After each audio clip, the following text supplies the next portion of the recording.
ఇక ప్రతిపక్ష హోదాపై నిరాధార ఆరోపణలతో జగన్ తప్పుడు ప్రకటనలు చేస్తున్నారని AP assembly speaker Ayyanna Patrudu అన్నారు. సభ ప్రారంభం కాగానే ఆయన మాట్లాడారు. ప్రతిపక్ష హోదాపై జగన్ హైకోర్టుకు కూడా వెళ్లారన్నారు. న్యాయ ప్రక్రియ కొలిక్కి వచ్చే వరకు వేచి చూద్దామనుకున్నారు.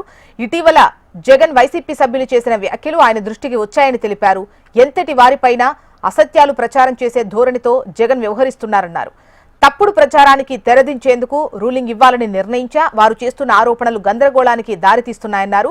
స్పీకర్కు దురుద్దేశాలు ఆపాదించడం సభా నియమాల ఉల్లంఘన కిందికి వస్తుందన్నారు. దేవుడు తిరస్కరించిన వరాన్ని పూజారి నుంచి ఆశించడం తప్పు అని అయ్యన్న పాత్రుడు వ్యాఖ్యానించారు.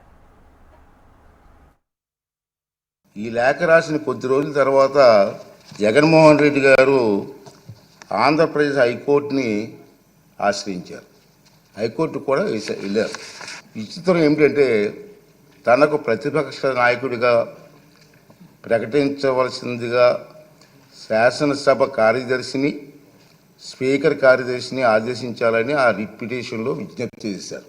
జగన్మోహన్ రెడ్డి గారు పిటిషన్ ఇంకా విచారణ అర్హత కలిగి ఉన్నదో లేదో అని నిర్ధారించే దశలోనే ఉంది. ఇంకా రిట్ పిటిషన్ వేసి అర్హత ఉందా లేదా మీకు అని చెప్పి ఆ దశలోనే ఇంకా ఉంది.